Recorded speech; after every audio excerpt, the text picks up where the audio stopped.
So, hi there, I'm Gary and I play off +2 and I'm a member at Mar Hall and I've been there for the last 6 years.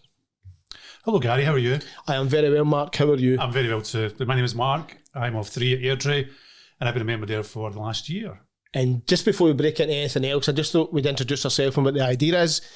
The idea is that we are everyday golfers and we are looking to have a quick chat, whether that's funny or whether that's not, that's for you to decide than it was, and talk about the relevant subjects that are going on in golf today.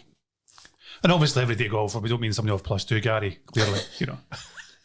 How unfair is that, guys? Eh? How unfair is that? Yeah, it's completely unfair. Yeah, I'm the handicap golf and I'm off +2. My name's Gary. Hello. The handicap might say +2, but the scorecard doesn't read +2 all the time. The scorecard usually says -4, does it not? So what are you playing with these days, Mark? I'm handicap, that's what I'm playing. What's in your bag? What's in my bag? Right, I had to write this down because I know you asked me this question. I was thinking, guys, what have I got in my bag? So start off with the driver. So I've got a Stealth Plus, that's TaylorMade obviously, with a Hazardous Smoke RDX 60 gram mid-spin 6.0 shaft. You could just have said I have no idea what that means, by the way, but I just know that I have to put it 2 degrees up, right? I'm the sad guy that can tell you what that is. You probably could do. So my 3-wood is a TaylorMade RBZ Stage 2 Tour with a 60 gram shaft as well. Obviously, all my clubs are all stiff flakes, you know, so it's obviously, you and I played golf for a bit and we both know what obviously each other's got. Got a 3 rescues, an RBZ Stage 2, with a rocket fuel 80 gram shaft. Don't know why, it was what I had on eBay at the time. It's no real reason for it. So I've got a Callaway X4's driving iron with a Project X6 shaft. Then I've got Apex Pro 2023 models, 40 A wedge, again using stiff flex shafts, Cleveland Classic sand wedge. And I've just recently acquired a Scotty Cameron Futura X5. Money's too tight to mention. Yeah, with a 33-inch shaft. Yeah, so. And generally I tend to play with Pro V1s or TP5 balls. You know, right. So, and again, it's what's available on eBay.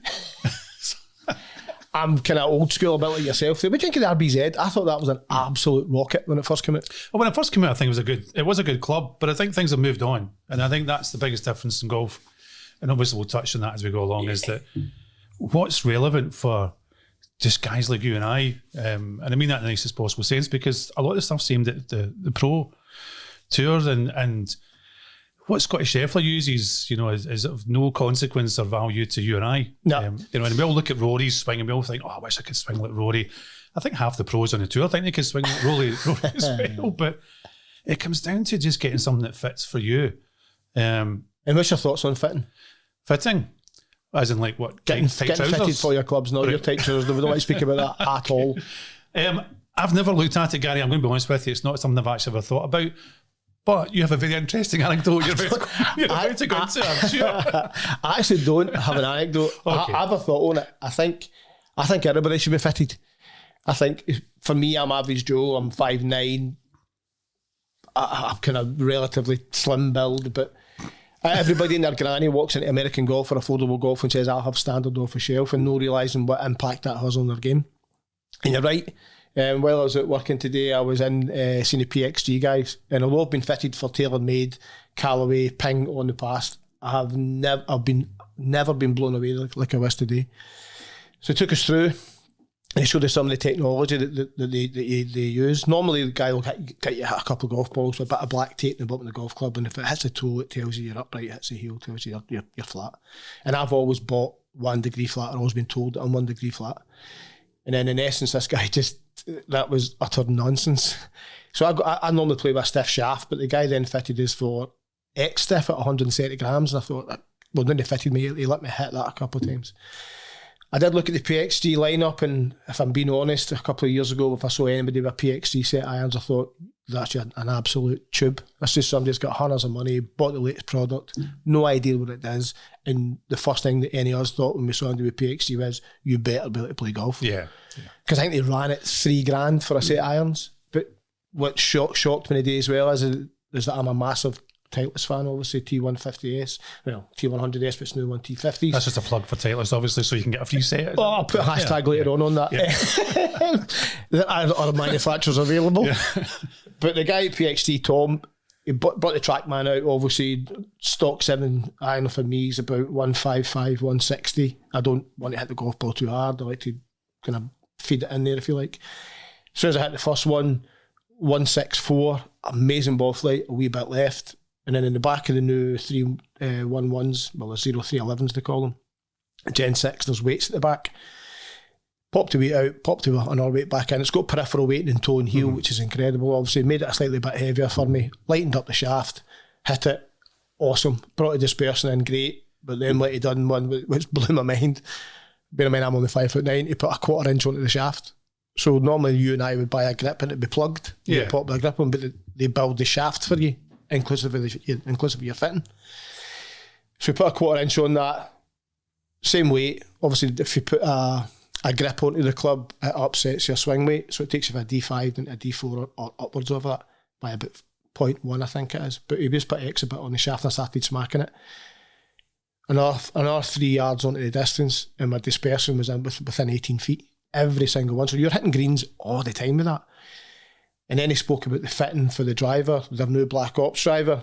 Another girl, Bex, who I can't remember her position, to be quite honest with you. She's just been fit. She's been hitting Cobra drivers all days, even though she works for PXG. I don't know if I should be saying that live on radio, to be fair. But she's just other literally available. She's just took her Black Ops and got fitted, and she said that is also an absolute bomb.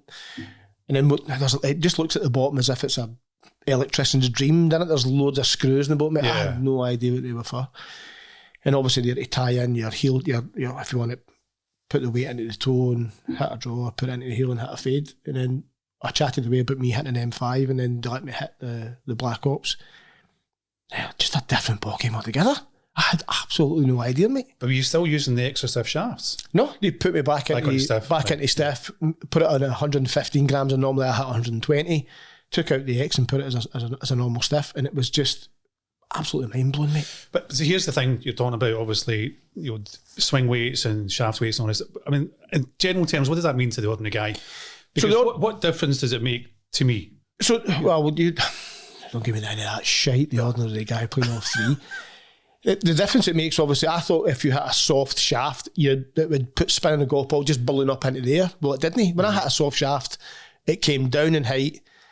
It did feel a wee bit as if it was the first groove, a wee bit stinging the fingers, but the distance didn't change. The spin definitely changed. Mm-hmm. But when they put the heavier shaft in, and they've got that perimeter weight in the back that you can pull back, so it puts the centre of gravity further back in the golf club and makes the MOI more stable. So although it launches high, it stays in the air a tremendous amount of time. So it might no increase your spin, but the descent angle of the golf ball still means the ball stop fairly quickly on the green for you. It's still going as far? Absolutely. Well, I think you're in it further. Okay. If it wasn't 1 degree strong or 2 degrees strong, it was a standard lofted iron straight off the shelf, so you can get them bent up, obviously. But I was honestly so impressed. And I've always thought I am never touching PXG. But I suppose the thing in the past has always been a prohibitive thing for people. There's a thing, sorry to interrupt you, there's a thing. I'm used to it. Tell me 2 PXG players on tour. Gary Selladay. I don't know. See, that's the thing. I thought so when I was sitting waiting to go in to see him. I thought I better look. There's a couple of girls on the female tour and they play it. Where's it? But if you look at Luke List, doesn't come anywhere as you look. The big one everybody talks about just now is Joe Damon, who was on Full Swing. He seems a real guy's guy, doesn't he? He was full of the beers, having a laugh at night, absolutely superb. And Zach Johnson, and then obviously Pat Perez on that other tour. Liv. We don't talk about Liv. Well, that's quite good with him. And his wife waited till he got 40 million and decided to divorce him so she could get half. Yeah, it's quite a good decision, wasn't it? You have to question his mentality behind that. Hers you can absolutely agree with 100%. Absolutely. Well, to be fair, I know we're digressing for what we're chatting about there, but if you look at Pat Perez, he's one of the guys that I don't blame for going to Live because he made hardly any money. I don't know, I couldn't tell you the last time he was a top 20 in the PGA Tour before he left for Live. He's probably not even top 20 in Live, to be fair. But he's in a team that's making him excess of 4 million quid every single 2 or 3 weeks. For just turning up. Well, he's not. No disrespect to Pat Perez. He would still absolutely hammer us, obviously, but he's not the best player, is he? No, not really. And I think that's the biggest thing with Live is that it's made some ordinary golfers very wealthy men because they've taken that opportunity to go across and just and be honest about it and just say, look, I'm doing it for the money. I'm not. Well, I think if he did say that to Joe Public like you and me, I think you would have far more respect for them. It's funny, I'm saying, do you know what, talking about that, John Ram, and the exact same subject, and he before you pull a face, he actually said the same thing. And the guy was saying, he came second in a tournament. And the guy said, oh, you still won $3 million. And he said, I don't play for money. He said, I play to win. He said, but I can only say that as a very wealthy man. He said, I could stop playing golf tomorrow and I would never, ever have to worry about money. No, his family's looked after and his family's looked after. Exactly, and that's the big thing. I thought for Ram to say that, I thought, well, that's great admission to say, I don't play for money because I am a hugely wealthy individual. I play because I want to win things. Right. And the guy was saying, but he came second, you still won. And he's like, not interested. I want to win. I play golf to win tournaments, not for the money but he did say, I can say that because I'm a wealthy man. He said, I couldn't say that if I was struggling on tour. Yeah, it'd be all about the money. It'd be like making the cut, getting a check at the end of the week. But he was saying, no, I play golf to win. I thought, fair play to you, John. So while we're touching on live then, what do you think of the Masters inclusion or exclusion? To me, the whole point of playing golf is to be the best, right? The best you can be. And that, regardless of whether it's you and I kicking about in a 4-ball on a Saturday, or you're playing a monthly medal, or you're playing the Masters, you want to be the best. If only. I know, but and the comparison is that these guys are playing at a different level, but for them, that's just like a 4-ball on a Saturday playing with their mates, because most of these guys know each other. It should be the best golfers on the planet. So does that back up everybody's kind of thought process then that going to live is just absolute cash? It's nothing to do with winning tournaments. It's money. Yeah, it's purely money, and I think you have to be honest about it and say it's not because you don't get world ranking points. If anything, it's completely to your detriment. But it's about money. So I changed a wee bit. I'll tell you why. At first, I absolutely hated it because it was purely cash driven, and I'm thinking as a normal working guy, 2 jobs, trying to make a living. I think those guys that went who are worth Bruce Koepka. Yeah. Bruce Koepka, sorry. Unbelievably wealthy. What a golfer. Absolute major mayhem. Unbelievable guy. But he then is worth 40, 50, 60 million quid before he goes. And then he goes and all he did was shout about how he wasn't going to get took into the majors, but obviously went to the Ryder Cup, obviously. Yeah. But then what I do like is that the lower ranked guys who go, they're not getting anywhere near like a Tyrrell Hatton, 80 million, the rumour that he's got for that. The rumour they're going to try and offer Rory 750 million. Yeah. Which is bizarre, isn't it? He's going to earn more money than probably Tiger Woods did playing before he hits a golf ball by going to live before he hits a ball. And can you imagine the amount of money they would actually put on the table for Tiger? Just to turn up. I think they would take Tiger just to have a face for $1 billion. Yeah. I think they would just say, Tiger, just write a number. Just give us it over and we'll just probably say yes, So. And he's got a new position in the PGA Commission Board, doesn't he? Well, he's in the tour of director. So is that Rory's job he's took then? Because Rory stood down from that, so he didn't want to be involved because it was too much. And do you think that had an effect on Rory's game then? I think Rory's got an effect on Rory's game. I think Rory's 6 inches between his ears is a big thing. Yeah, I think so. And we can. I don't know how much liable this is going to get. It's not how much more. Well, let's not say it then. Let's not have that conversation with the Ryder Cup and the alleged. No, let's not talk about his lateness. Let's leave that. Lateness or anything else. It was. Let's leave that. Yeah, we'll leave that conversation for another day.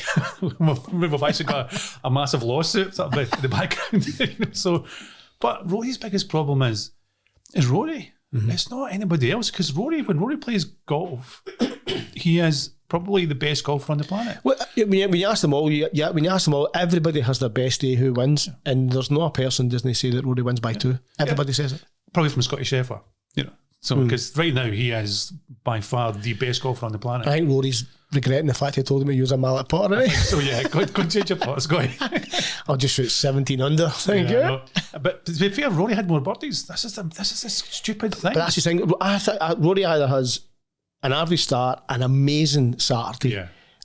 An amazing start on a Thursday, an amazing Friday, an average Saturday, and then a really poor Sunday. Or what he does is an average Thursday, Friday, an amazing Saturday, then he's in the lead, and then come Sunday, your heart's in your mouth and your bum squeaking for the last 4 or 5 holes because you think he could throw us away in 2 minutes. Yeah, because you know that every time that Rory's got a pitching wedge in his hand, you don't know where it's going. And that's, for somebody at that level, because most of these guys are, and I think that's the difference between average golfers and guys who play on the tour or guys who play at higher level.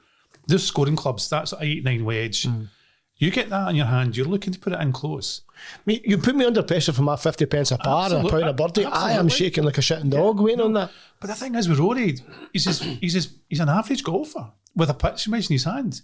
Oh, that's libel as well, Mark. I know, but I'm quite happy I can comfortably say that and without fear of contradiction. Rory, feel free to come on and back yourself up. Rory, I do like you. I know, but not in that kind of way, but I do like you. But Rory knows himself. What was it with the statistics last week?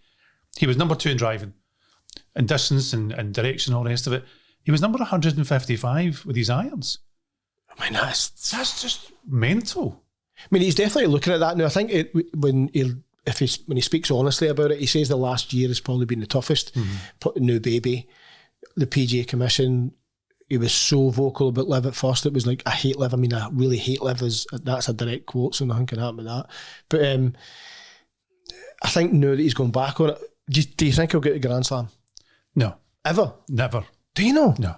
Do you think when he shot 10 under and then blew up on the Sunday was his one and only best chance? That was his chance.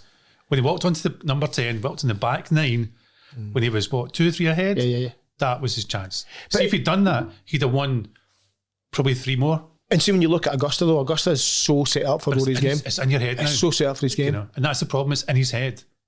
I think the only thing that affects Rory for the Masters, and this is just a personal viewpoint, is that if he does miss the green with that horrible shot that they like between 80 and probably that's lies though, actually probably between 90 and about 40 yards, then he generally isn't the best. No. But then when you look at him back as a kid and he's knocking golf balls into washing machines for all sorts of angles, it perplexes me how he can't do that. Is that because he's changed his swing and it's much more? I mean, his swing is like just beautiful. I think if he moved, no offence, but if he moved for tightless wedges and went to the toe wedges and for tailor-made, I see a marked difference in that. And obviously I'm only watching the telly and with the Ano, but I would love to see him get it. I'm a huge Rory fan. His golf swing's on to behold. Well, I think we all are. I think if we're all honest about it, we all love Rory because he is a kind of ordinary guy that's come good. He is. He's an ordinary bloke, and I think that's why we all like him because he's just a decent guy. So who is your bet then for the Masters? Who do you think? Scheffler. Ben, you feel free to throw your 10 pence in. Just throw a name, any name. Tiger Woods. Tiger, there you go. He has actually said he's going to play. Oh, there you go. Yeah. No, Tiger said he's going to turn up. So that's what he needs to do. Scottish Scheffler. Do you? Yeah, I'm to be honest with you, by quite some considerable margin. Do you think he'll absolutely cane it? Yeah. See, I don't know. I think the Masters is so. Do you know? I've got a sneaky feeling that Justin Thomas is going to come good for the Masters. So? Aye. Because he knows his stats for putting. So would you say Jordan Spieth as well, just for the hell of it? No, I don't know. I'm never going to say Jordan Spieth, to be quite honest. I'm never going to say Jordan Spieth. Now, some of the golf fans that I spoke to today will know like that because they're all saying the three mates. Their best 4-ball would be Jordan Spieth, Justin Thomas, and Ricky Fowler because the part would be unbelievable. Yeah, that would be good. And obviously Ricky Fowler's just such a nice guy, and he just looks like a. I mean, we walked with him and Rory at the Ryder Cup when it was at Gleneagles, and he's honestly 7 stone soaking wet. He's if he had behind a side of a 5er, you would never see him apart from that silly moustache that he likes to grow in again. Says you and I with facial hair. It's a grey beard I've got. I'm practicing for Santa Claus. So I genuinely think that Rory will do it. I don't think he'll do it this year. Yeah. I don't think he'll do it this year. But I think if he gets a full year behind him with no distractions, and I'm saying that less confidently when I think about it because Liv and the PGA Tour are going to merge. That's going to happen probably this year. Yeah. And I kind of think it has a wee bit behind the scenes because you look at Scotty Scheffler's win at the Players with 4.5 million. And then his caddy has earned more.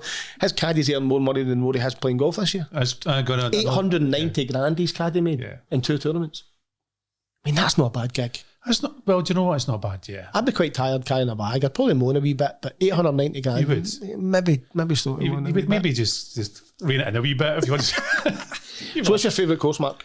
It depends. Do you know, that was a strange question. Obviously, I was looking through all the questions we were looking at, and I was thinking my favourite course, as in anywhere we would like to play, or my favourite course I've played. That you've played first. So I've got 2. So the favourite course I've played is probably Gleneagles. PGA, Kings, Queens. The Queens. You got a claim to fame for Gleneagles? No.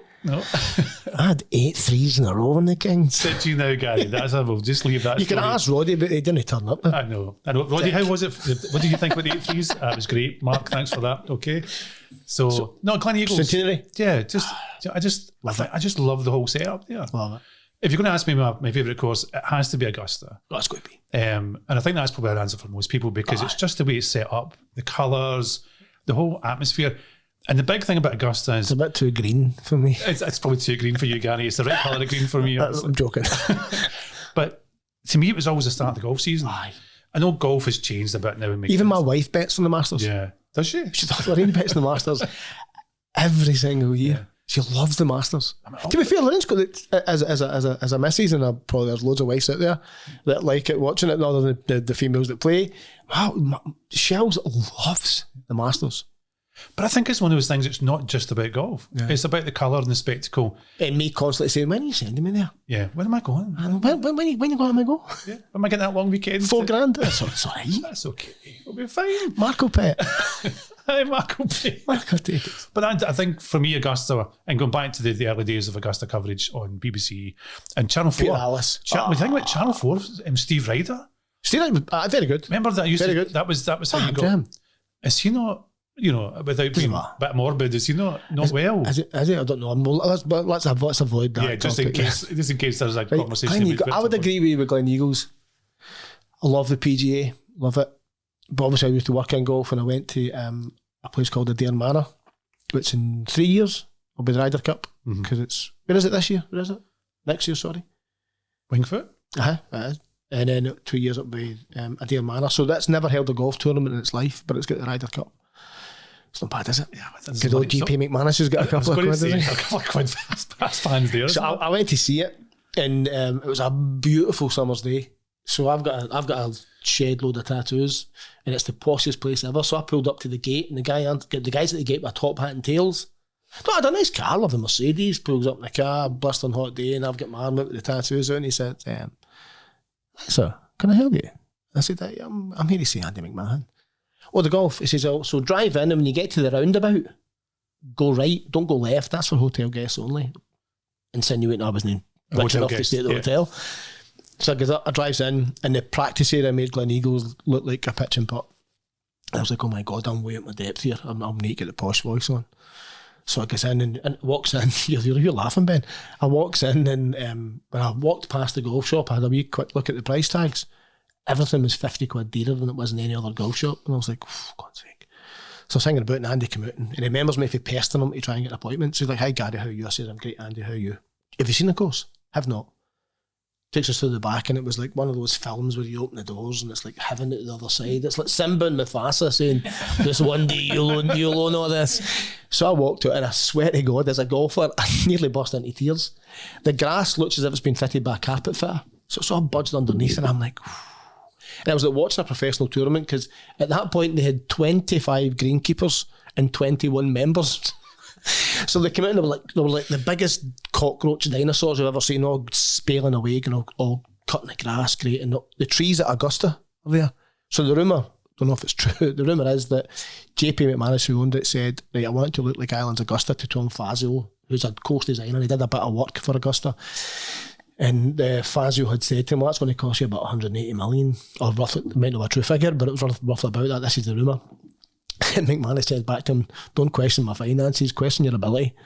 So, and it is he brought all those trees over for Augusta, but it's the best golf course I've ever seen. It's just, and even though the hotel, it's like a massive big castle. It's Conor McGregor apparently has got a house on the estate. So he has, apparently, yeah, I know. That's a lot to be said about his acting in Roadhouse, but that's another day as well. But anyway, that's the best course I've seen. You. Have you ever had this conversation? Conor, I'd beat you. No, you wouldn't. No, wouldn't. So that's probably the best golf course I've hit a shot on. What a place. What? Again, I'd need to side with the Masters.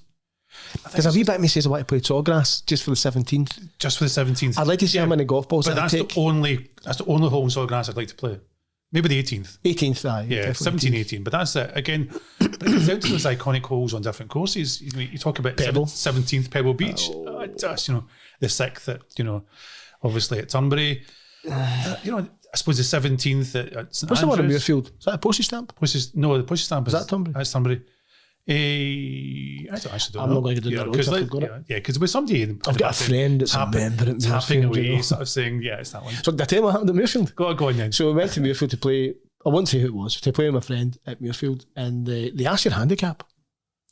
I was with my friend at Muirfield. He's a member, obviously, and he plays off 7. Maybe Lawrence, maybe I'm doing a disservice. He's single figures anyway. Member at Bruntsfield Links and there. I think you need to be at Bruntsfield Links before you get invited to join the Edinburgh Gentlemen's Society. Yeah. So we're in the play and, hi, how are you? Won't say his name. He said, can I have your handicap? And I was like, +3. And he looked out the window and he said, in these conditions, you'll probably shoot about 82. So a dramatic pause there for the mic. I said, listen, if I shoot 82, I'll never play golf again. Do you know what he said? This is Muirfield, son.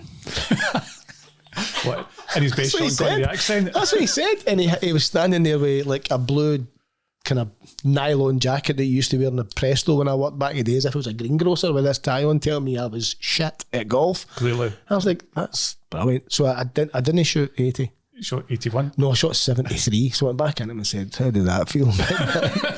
With your mustard trousers on, you know. Get it right up you. And we went in and there was a high hump for the scheme, by the way. There was and then there's a minimum order for your food. So no matter what you order, there's a set price for you. Like, okay, I take it I can't get a chip butty, pal. No, you're not getting a roll and chips today. I tell you, Muirfield's nice though. Muirfield is a really good course, but the problem with Muirfield is it's been so exclusive for so long. Did you read the story in the paper about their accountants meeting? No. So they brought this new guy in to bring revenue up for the golf course. God knows they need revenue. Right at the time when they were told they were going to open again for female members, and then they built. Well, their practice 9 holes became the kind of women's golf course, which is outrageous, obviously. So they brought this new guy in and he stood up and, this is a rumour apparently, but he stood up and said, I can make you an extra £1 million a year if we open the course up to visitors one more night. Half the audience stood up and left. So, and he apparently said, I take it that's a no. Yeah. And the other half couldn't stand up because the other half couldn't go back up for the weight of their wallets. That's why they couldn't go back up. Or the colour of their mustard cords, you know, there they go. Yeah. But I think that's the problem with Muirfield is that it's been so closed for so long. For them to actually change is such a massive paradigm shift. That's just no metamorphic, Mark. That's catastrophic for some of them, I think. But it's an attitude as well. It's a case of, by the way, you've been used to having this men's only club for so long. By the way, we're going to introduce junior members, and even worse, we're going to introduce some women as well. Most of these guys are probably having heart attacks. I've played a couple of... I love watching women's golf based on the fact the swing tempo is absolutely incredible. Nelly Corder, probably one of the best swings you'll ever see. Unbelievable. Michelle Wee. Obviously, she kind of gave it a go in the... She did give it a couple of goes in the men's tour, didn't she? She did a couple of times, yeah. Lydia Ko, unbelievable. Obviously, Dame Laura, unbelievable golfer. That kind of hooked me a wee bit back in the day when they all played in the Solheim Cup. You were like... And I think it was at Dalmahoy. I watched them playing the Solheim Cup and you're like... I played there before. They would hammer me. Yeah. And I played there before and that ball's 30 yards longer than I would hit it. Here's the thing. What's your pet hate of golf? Oh no, what's your pet hate of comments from golfers about golf? Oh, I think it's... Do you know what mine is? I've got mine ready. Have you? See these folk that are... No matter what handicap they're these folks are off +2. No, they tell you they can play golf. They tell you they can hit the ball 300 yards. Yeah. I carry 280. Yeah. No, you don't. Yeah. I need to get a taxi 280. It's the guys that look at a par 4, right? And there's people who are miles ahead, and you're sort of going, just hit.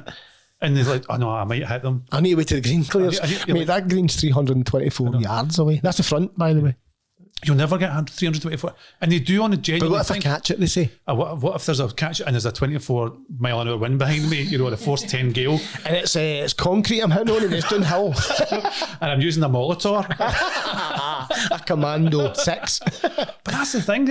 Is that people who have unrealistic ideas about their ability to hit a golf ball, and I'm thinking to myself, I have hit the ball 300 yards in the past, but not every single time, and so have you as well. But I don't know. I genuinely don't know if I've had it through. I think I don't know. There's a hole at Elgin, unbelievable golf course, downhill. By the way. It is a par 4 and it is downhill.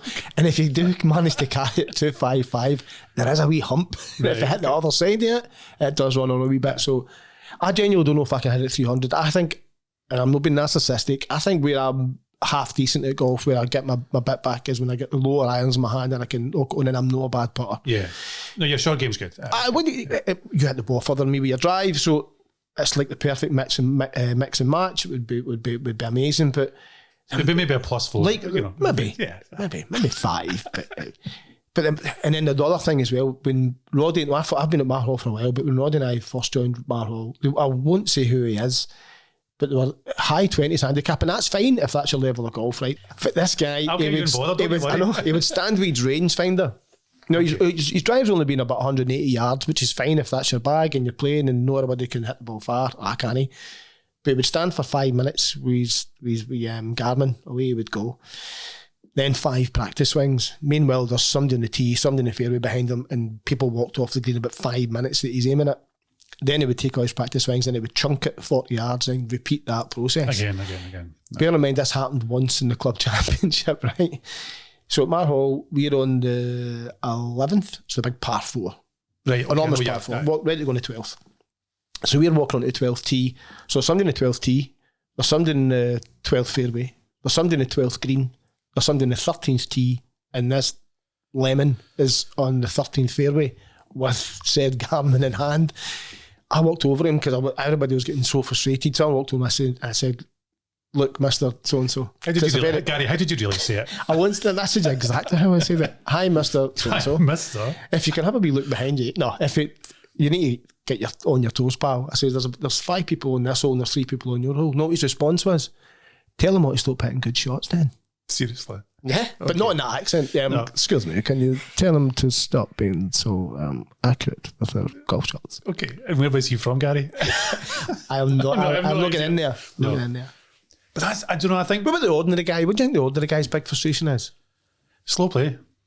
Just general all slow the play. odds just think the same thing then? Yeah, And by the way, I'm an ordinary guy. Yeah, we're all ordinary guys, and I think that's what we're trying to aim at. Is I think there's lots of things on podcasts or on the television, on the radio, all aimed at it's pro tour players talking about ordinary golfers, but they don't know what the things ordinary golfers go through. They don't think about the thing that, like, my tee off time's 7 o'clock on Saturday morning. I get up at 6. I get some tea. I shove my stuff on. I get to the first tee.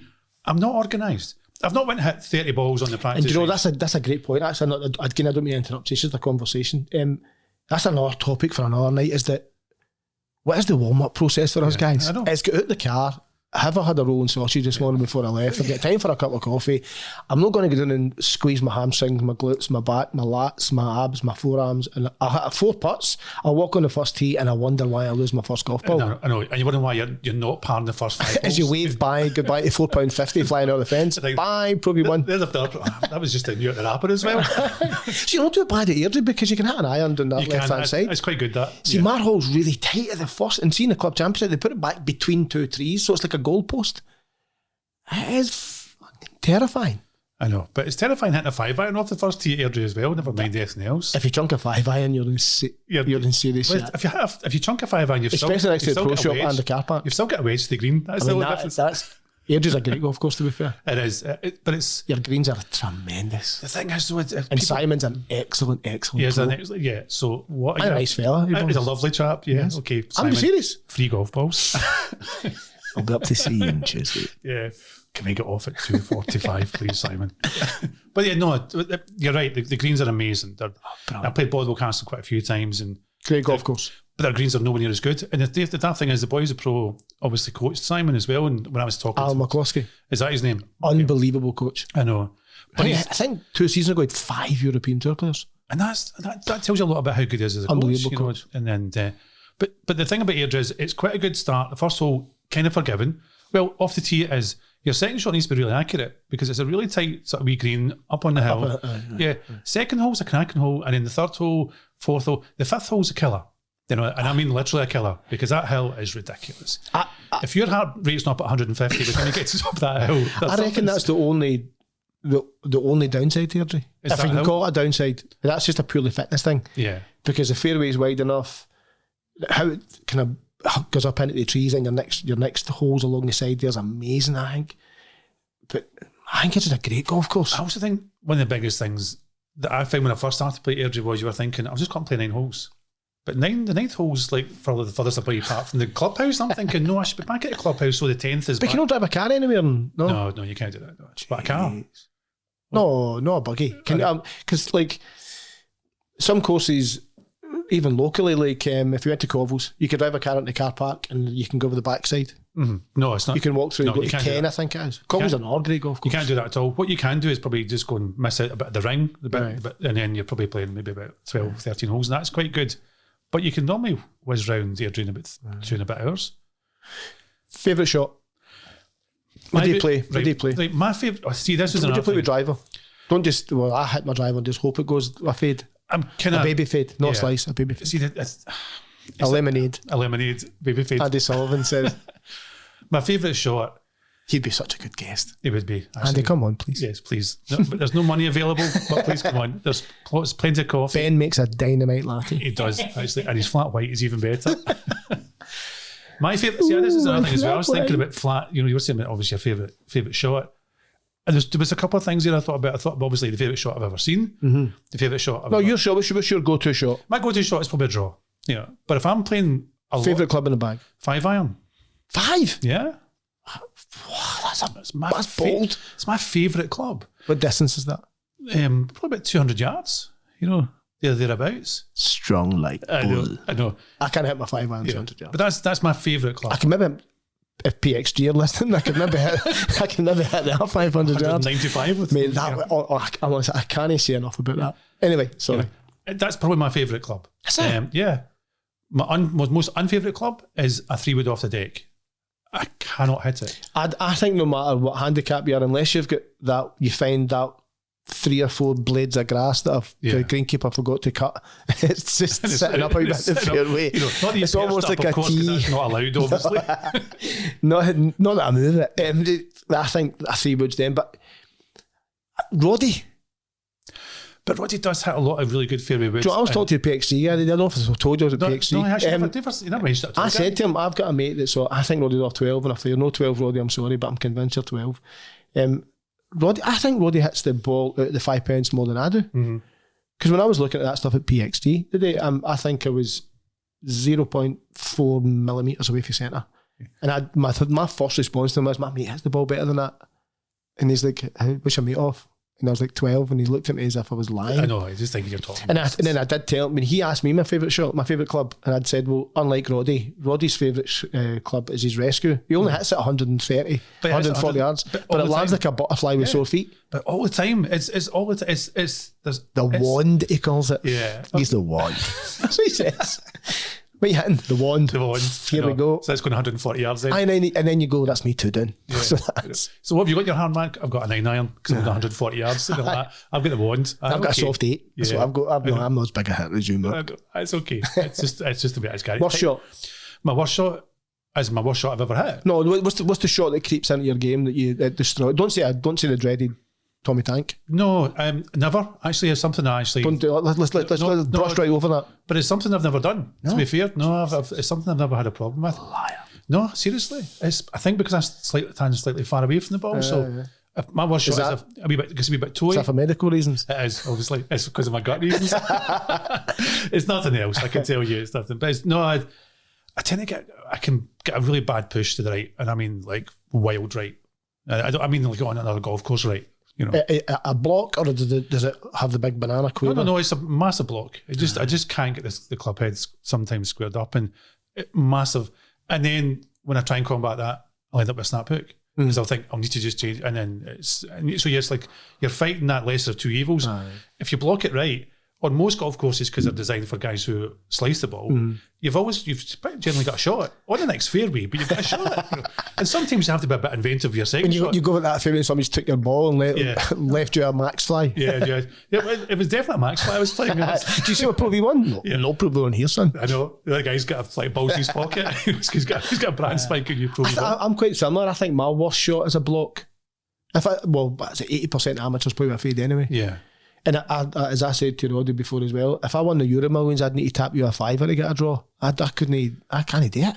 I've been for lessons and they've told get penguin feet, get your left foot and put your right foot back a bit, weaken your grip. Everyone will have. I try everything and it just either goes straight or it makes the fade worse. And that's the weird thing because you're saying obviously you should think it would strengthen your grip. You know, it's the opposite way about. Just it's a weird thing. I think if you strengthen it, you should be have a big lovely draw. But I can't hit it. No, can he? Even irons are a fade. I'm all right with that though. But it's a shot you can go to all the time, Gary. I think They that's say the talk to difference. fade, but can't talk to draw. Yeah, but you can. I think most amateur golfers think they can hit the ball dead straight. But if they played with the same shot all the time and played for that shot, then they probably actually improve. Probably maybe even a couple of shots around. And the issue is that sometimes though they try and compensate for that name so far left. I know. And then they get the double cross. And then I know they had a dead straight. That one thing. I played with a guy and he was obsessed by distance. Like obsessed. He didn't hit the ball that far, to be fair, but he was obsessed by it. Even so much so that when he did aim left, he didn't come back and he absolutely crunched it, and it's like 40 yards out of bounds. And he turned around and looked dead in the eye and said, that's superb. And I was saying, yeah, mate, that's lost. I know. that's 3 off the tee, pal. Yeah. You do know that the cows in the field here are there. And then he said the same things. I'm still going to aim over there. Okay. Jesus, man. But that's the mentality you're dealing with. People, it's like they're obsessed with it. I need to hit it 240, 250. And do you think that in fitting is what you should be searching for? Do you think the fitters should be searching for us when we are at that point when we go home and you speak about the 2 great shots you hit all day? Do you think a fitter, rather than try to upsell you, should be looking at saying, I want that guy going to talk about 4 good shots that he played this time, so you then become a repeat customer rather than encouraging the normal guy to go and spend hard? Because, I mean, golf clubs now are unbelievably expensive. I would never pay 600 quid for a driver. 600. You just did. 600 quid for a driver. I mean, when you look at it, 550, I got some discount. That's ridiculous. I know. So when you think about it, so say 500 quid off the shelf, because most people buy off the shelf stiff because they think, and I'm an advocate of getting fitting, I have to say, especially now. 550 quid for so we'll say 500 for a driver. Was it 280 for a 3-wood? At least, yeah. 200, 180 for a rescue? Yeah. £1,000 for a set of irons, minimum. At least, yeah. If you're not doing second hand. Bag. Scotty camera putter, 300 odd quids, you know, and then you've got a couple of wedges, you know, a gap wedge. Unbelievable, isn't it? Yeah, and if you're buying Yoki wedges, you're probably talking about a couple $100 there. I would rather buy Voki rather than Yoki. Yeah, but okay. we'll go for Voki. But Yoki's good. Yoki's the... I was going to say something, but Yoki's the Wishy Market version of that, isn't it? Yeah. Wishy Market's still on, Ben? No, that's because I'm so old. It is, you're very old. Right, sorry, Wishy Market. I know. But that's the thing, is you're going to spend a couple of £1,000 on golf clubs, and you think you're going to go out and play like Tiger or Rory or whatever. And then the first thing you do is throw them. Yeah, I know, you're like, woof. I remember seeing Roddy, and he won't mind me telling this, he bought the new Ping SFT, this straight flight technology, and he played great with it to go to the eighth at Mar Hall, and he hit a proper stinker. Like, I don't think it made the rough. He'd had to pull his pants down and walk to the edge of the tee box, bollock. But he launched, he's brand new, and then the path is just gravel. And obviously when he made that face, he threw it and he just went, oh no. No, what have I done? How'd I tell the wife this? Yeah. Because you can't, when you look at a drive and it's all skied, I don't know how people can look at that. My brother-in-law, he bought the Nike Covert stuff, the red stuff, just because Rory had it at the time. Regardless of even the guy in the shop saying, they're garbage, mate. No offence, Nike, but they're not a good driver. They've got more sky marks than I've ever seen. And I look at him when he looks at that, I'm like, how can you look at that? Paint it. Because it's like an old familiar friend, isn't it? You look at it and you think, I don't look at you. I'm an old familiar friend as well, but you don't hit me. You know? Well, not recently. Favourite tournament? Again, it's probably got to be the Masters. No Ryder Cup? No. I don't know if I can speak to you ever again. No, I know you like the Ryder Cup. But to me, the Ryder Cup is the best thing on TV. That's not a tournament. That's not a tournament. How you play golf and then you win? No. Or you lose? Because there's no prize money, is there? Maybe Patrick Cantley might dispute that. I know, he might have prize money. Joe LaCava, his caddy, would you know have smashed him? Oh, absolutely. I thought Shane Lowry was going to have a pop at him. I thought so too. I thought Shane was going to step in and just... I think Rory was acting the big man because Shane Lowry was standing next to him. Yeah, I'll kill you, Shane, get him. I'll kill you. Shane, kick him. But Joe LaCava was a big boy. Yes. He was a big lad. I know. No, because to me the Ryder Cup's it's not a tournament. But did Seven fight to get us paid for that at the Belfry? He did want appearance money, yeah. Right. And I think that was the biggest issue with Seven. So they're getting appearance money. But you're not winning anything. No, you're not winning, there's no prize. But you're getting appearance money. But to turn up, yeah. And you're getting some nice new gear and stuff like that. But obviously. Unbelievable. I would love to be one of the stewards. I'd love to be just anybody, that's it. Cutting about the Ryder Cup gear. I seen a guy at the range the other day and he had one on. The Ryder Cup stuff? And the Glen Eagles one that was the blue, gold and white. All right, okay. I think it was when you and I were there. I saw it was. And it was He couldn't hit a barn door for 2 feet, but he looked dynamite. He looked apart. Like the old guys who used to buy PXG clubs used to look. Yeah. But now, game changer. Of course, because I'm not joking. Mate, I could talk about it all night. Were you getting some clubs fitted today, or were you just... No? I won't say I was, because my wife might listen to this. Lorraine, if you're listening, I did not spend any money. No, not Mark's yet. paying it. He doesn't know yet. No, he's not spending the money yet, Lorraine. Mate, I honestly, I could wax lyrical about them all day. The people were phenomenal. They were... Obviously, PXG's a kind of market disruptor, if you like, aren't they? With Kaboom, baby. And the guy that owned them... Do you know why he started PXG? Obviously, he had billions because he owns GoDaddy. Yeah. So he thought, why can't I get more out of my current golf club? Why can't I get more out of it? Why is all this technology in this golf club? And he thought he had all that money. And then he took the guys... No, because sometimes you look at a PXG, it looks a bit like an i20. Mm-hmm. So the guys from Ping, he took the guys from Ping to be their main product designers and the product engineers. And I honestly, mate, I can't tell you. When I know a few guys who have got PXG, the older version, I think it's 211s, I think they were called, and they've got their blue writing in the back, or their green writing in the back, or the bright yellow, so it's in your face. And they just didn't feel great. I couldn't hit them. And I said the same thing to the PXG guys today, to be fair. But those new ones, don't get us wrong, the Tour, the team model, I mean, I don't know who they're for. They're for aliens. And then they've got an ST, they've got a super tour. You could see the golf ball. Senior tour? No, it could be. You could see the golf ball sticking out the other side. The blade length was that small. Now I'm thinking, who can hit that? Roddy could hit that with a wand. Yeah. He could probably do that. But then... He'd have 14 wands. The C, if we get all cabin, if we get all rescues. Just a wee bit at the back. The CBs though, mate, I mean, anybody who decides that they want to listen to the podcast, absolutely, for a start, absolutely going to have a pop at it. Don't know them out. If you've got that kind of money to go and spend on a brand new set of golf clubs, but I suppose if you're going to invest in mad not to do that. But you said they were, what was it, 50 quid more than the Titleist? Well, and that puts you can look on the website, but I'm sure it was £1,200 for a 40 pitching wedge, fully fitted. And I think it's more about the experience than it is about. Because the golf clubs are generally all the same, aren't they? They've all got polymer inside, P770s, P790s, great golf club, but you do got a couple of flyers, I think. That's my own personal opinion, obviously. But when I hit them, the level of detail when I hit that fitting session was just... I mean, I bored the tears off my wife talking about this already, and Roddy the way home, and you, and Ben. I know. Sorry. But unbelievable. What a golf club. What's the worst rule in golf? For pros. Bear in mind, they get to do anything they want, basically. Exactly, so I don't think there is a worst. So I think, but I also the think... ball in a divot. I know. Why? And you've got to think to yourself that you've hit a great shot, you're in the middle of the fairway, and it's in a divot. And you can't move it. How can you not even just go like that? Just like... Not that none of them don't... Or you find the person didn't replace that divot and you kick them square in the bollocks. Should there be some... And exactly, there should be something like that. Yeah, it should be a sort of... Instead of getting... You've got your choice. Yeah. So, hi, Rory, you've got your choice. Didn't replace that divot, you can have a one-shot penalty, or I can kick you right in the bollocks. Right now. What do you take? Live on camera. Mid-swing. Patrick Reed will do it because I know you're his mate. Him and Patrick are really good friends, aren't they? Close. I think the divot rule for... What's the worst rule for you? I think the worst rule is the one where you see people abusing something and you know that they're just taking the piss, right? Because they're just sort of like trying to just, do you know what, I could get a line of sight here, and you're like, where? You're never hitting the golf ball there. No. You know, so I know, but if I line of sight, that thing's in the way, or do you know what, I'm within 25 yards of a rake or something, or there's rabbit scrapings. Rabbit scrapings? What? There's a tractor tyre. Where? I know. Where? It's over there. That's a trolley, mate. I think the pros shouldn't have any.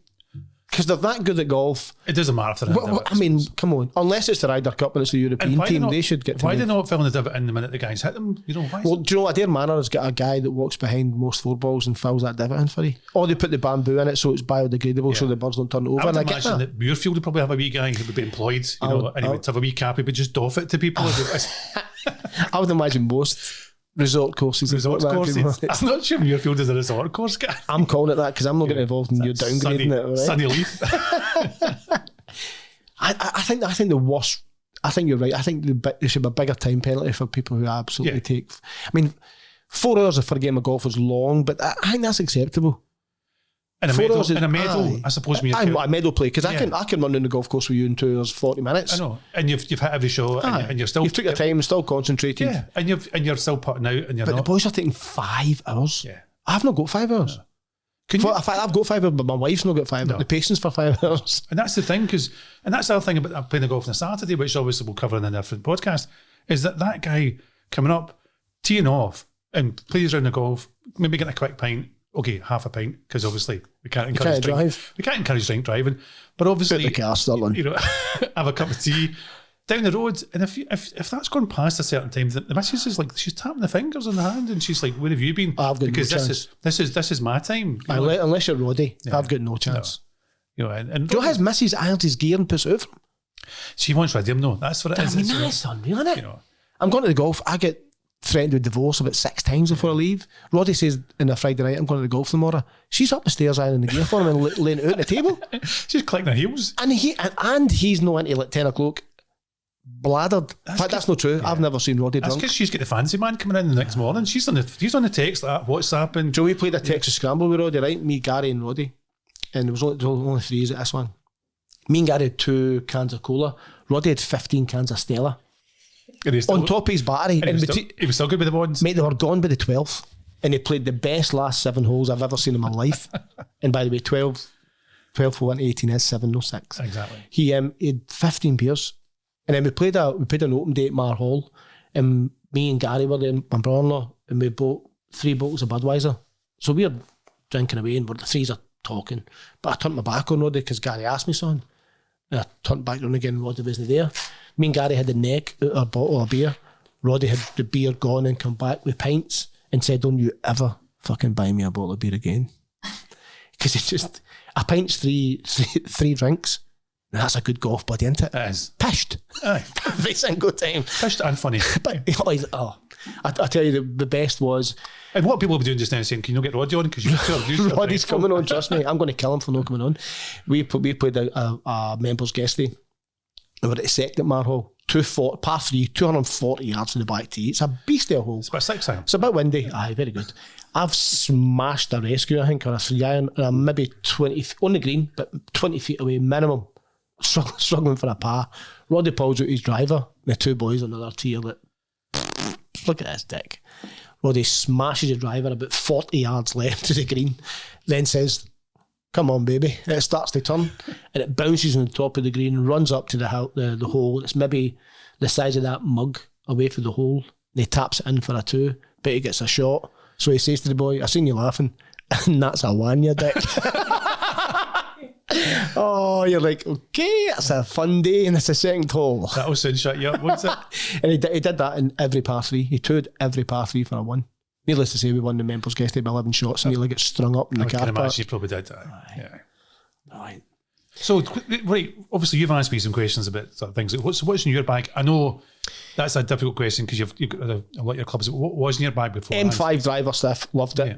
Low spin shaft, because I'm terrified of a big slice. That's why I say it's a baby fade, and I think that massively helps. Twist face was the best thing that TaylorMade, in my opinion, ever made. I mean, not wait for it to make it the carbon face. I just find everyone dead spinny. 3-wood was, again, M5 3-wood, brilliant. Rescue was a really old rescue for TaylorMade, loved it. White one, so no mark on the head. I gave it to Gary, who likes the Sky golf clubs, which is wrecked now. Apex Pros, like you. Right now, Titleist T100Ss, but PXGs. if I can convince you to buy me a set of PXGs. Vokey wedges, absolutely favourite club in the bag. No Yokies. No Yoki, not like them. No. They always scramble, don't like them. And Odyssey Rossi mid mallet. Just love it. I love that. I've got a horrible putting stance. It's kind of open, kind of like Billy Horseshoe. Left foot's behind my right, so I just kind of see the putt. Yeah, but you can putt. You can definitely hold putts. I do all right for putting. I think, to be fair, though, Mark, I think if it wasn't for my short game, I would be 12. I would be like Roddy and have a wand in my bag. That's what I play with. But I would definitely love PXG irons after the Honestly, day. I'm not joking. I can't speak high enough. And for you, that's a massive thing, because for the last Hated them. year and a half, all I've heard of you is T100s, and even you went T150s. T150 or T100Ss. the T150s are, until today, were the best clubs I've ever hit. 2 degrees stronger, so soft on the face, great drop and stop. But I think that whole this isn't an advert for PXG. I know it feels like it, but other clubs are available. but it was an amazing experience, mate.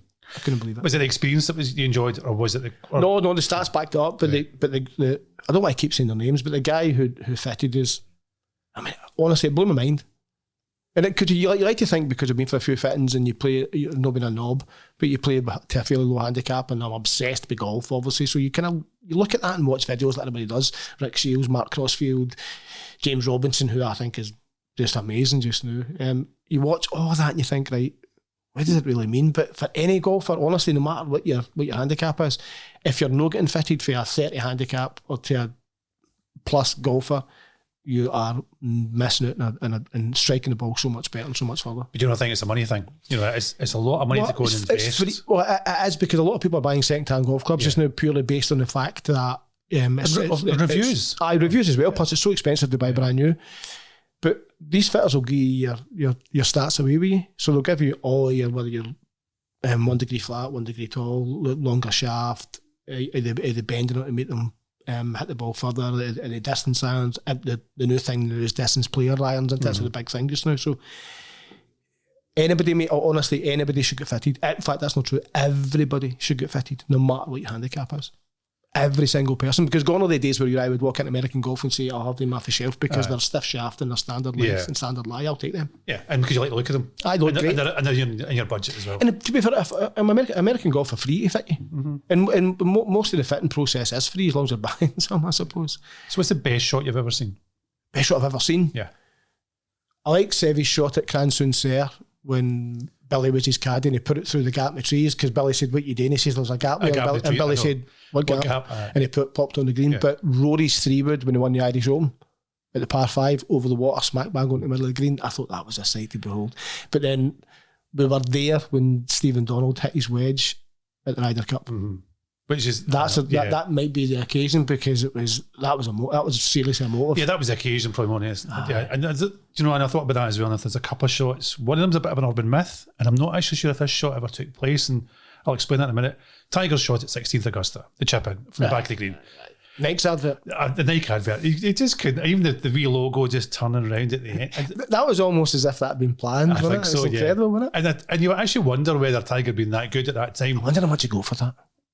Do you think he renegotiated his sponsor's contract? Maybe about £5.50. What was he getting? 21 million before he hit a golf ball? Probably, yeah. Back in the day. Yeah. So again, that's you got my favourite shot, occasion wise. Sevy's holding the putt at the 18th at St Andrews, 1984. Where he did his wee dance with his blue top on. Just emotional. Sevy was the best ever, though. He was. I was crying when he passed. Yeah. I'll be honest. So was I. Actually, I was, and because I grew up watching Sevy and going back to obviously how you start to play golf in the first place. I watched the 1979 Open, and he was this young guy hitting the ball all over the place. And I'd never really watched golf, and it was a wet. And that's how you played? I used to think that's how you played golf. You had it over there, and you had it over there. You head towards the green, you chip your putt, now you walk off your par. That's how to me, that was how I did. But your scorecard says how many know how. Exactly. Do you know, and you go back to how you obviously started playing, and that's how I started playing golf. I watched Sevy on a wet Sunday at Glasgow Fair, the Glasgow Fair weekend. And my dad said, go and watch the telly, because we're not going to be on holiday till tomorrow. And I'm thinking, right, what is there on the telly? All of a sudden, we'll get golf. And here's this young guy with the blue, dressed in blue, with the white sort of shirt on, hitting the ball everywhere, and he's in the car parks. And I thought, well, that looks quite good. Right. Dad, have you got a set of golf clubs? My dad had a set of John Letters. Stroke Master blades. They weren't the blades, they were for spreading toast. They were, I know. You put butter in them and spread your toast. I said, Dad, what do you do with them? He's like, I just hit it, son. Don't worry about it. As hard as you can. Bubba. just belt it. Just get there and grit your teeth. And so I grew up watching Sevy. Me too, Sevy. And I grew up trying to copy his swing. And yeah, how much were your first set of golf clubs? Free, because they were stroke masters. Mine's were £35, second hand off my mate. The best, my first brand new set of golf clubs, Ben Sears Mentor. Pinseeker. No, I'm lying. Rally Tournament newer. Rally Tournament? Mate, I found one in a golf. I was in visiting a golf club and I found one. You found the golf clubs? A club. You didn't actually buy them, did you? No, in a bag. and it was honestly like swinging a straw. The shaft was that soft, and I'm thinking, they used to kill my fingers. It's amazing the things you used to start when you first start off playing golf. And I had a Maxie Faulkner mallet putter. Jesus, you don't even know who Max Faulkner is, do you? I've He's an old boy. I don't know. He's an old guy. Probably the same age as me. Probably, yeah. He's 107 on a good day. So I think for anybody that attempts to listen, then it's not just going to bust two talking all the time. We've got some seriously good guests lined up. We have got some really good guests lined up. We won't say their names just now. Are you trying to say we're winding up? Is that what we it is? are, yeah. I was seeing Ben. Get halfway down the list. I seen Ben waving at me. Is that what it was? One finger was up in the air. Maybe I don't know if he was pointing at me or waving. So there's some ex-pros who play football, and it's not obviously play golf. Sorry, it's not about playing football. It's about the golf and the experience of that. We've got an ex-European Tour player who is just so funny. He's just the nicest guy. He's agreed to come on. We've got the guys for a certain radio programme who are saying they'll come on. I won't mention that yet either, just in case they back out, but they've said they will come. And then we want you guys to kind of mail us in or contact us, however that's done. We want the normal guy to come on board, just to have a chat like we've just done, talk absolute shite about golf. Because that's what it's about. We all love. It's not about talking about the European Tour or the DP World Tour or whatever. It's about ordinary golf. It's about just the kind of things that affect you and I. You know, on a Saturday morning, Sunday morning, you go and play in a meadow or a stroke play or something, you think, right, what am I doing here? The things that matter. We all love golf. There's a reason we love golf. And that's because you enjoy getting out, and there is that one or two shots you hit. I love getting Roddy 20 quid every Saturday. I know, it's great. We just donate money to Roddy. You know, there you go, Roddy. There's some more money for some more beer. You know, so that's the thing. And you always hit that shot. You always go, do you know what? I'll come back. I'll come back next week. The one shot. The one out of those 80. 82 if you're playing Muirfield. I would never shoot 80 in my life. Yeah. 82, son, it's Muirfield. This is Muirfield. Yeah. So was Sean Connery? I was actually scared. I was like, what's wrong with Muirfield? Did he understand you? Did he say, son, are you a Ouija? He said, come on to Pill 2. So I was speaking Swahili or French. I know.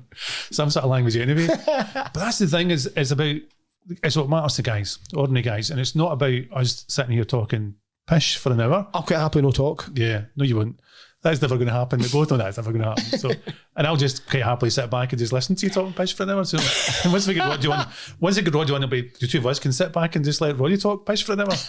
But you're right, we've got some cracking guests coming on, and hopefully it's going to be entertaining.